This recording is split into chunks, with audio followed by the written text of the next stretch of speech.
I think the primary role that we have is making sure that those that we work with are happy in what they're doing and want to do what they want to do in terms of playing the game. Represented England, youth level, schoolboy level.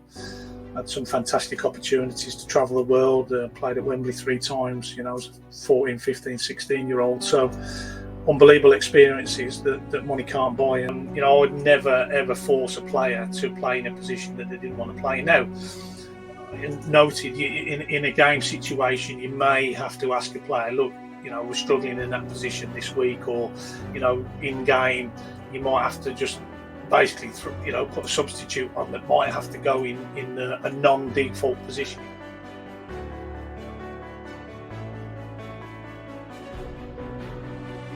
An idea. I think the other one that I came up with, and I spoke to people about quite often, obviously in your training sessions, how often do coaches, and it might be to do with the expertise and the knowledge, but how often do even grassroots clubs actually do goalkeeping sessions for the whole group?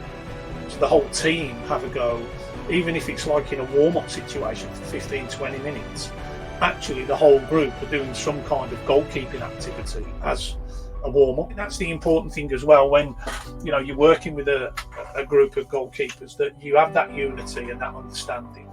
And it is a case of doing your work off the pitch, and having these conversations and talking things through. And I think a lot of the time what happens with these situations is that people think with emotion rather than logic. And that's what happens. The ego and the emotion takes over, when logically there's so many positive returns that can come from those situations if everybody just took a little bit of a step back and just give a little bit of thought to the effect that their emotional, egotistical side might have on others. Then they might look at it differently. And I think that's the way that these things should be handled. So again, take a step back, take a breath, look at the effect on everybody, not just one particular individual. There's so much more involved around that. So I think sensible conversations, logical, not emotional, making sure everybody gets the opportunity to do what they feel they'd like to do and try. I guess, of course, at grassroots level, it always comes down to the fact, why are we doing it? Is it to win a trophy at the end of the season, or is it to give people opportunity to go and love and enjoy what they do? And that's the big thing that parents and coaches have got to ask themselves. And look, at the end of the day,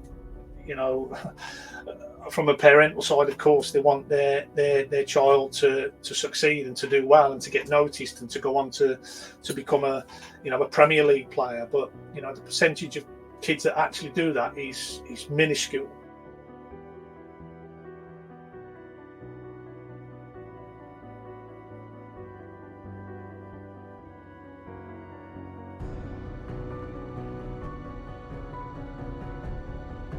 But yeah, we try to be that group that can help be there for the players as a 3, because I think you mentioned earlier, you want to have different characters in the changing room. You want to have different personalities. You don't want the same kind of people, because you're not going to be able to move forward. If you've got 10 people and they all agree the same things, you're going to get to a point in time where actually you're going to become unstuck. You need that one person to actually be like, no, I don't agree with that, or actually we should try this. And I think that's why the huddle works, is we're all quite different as human beings.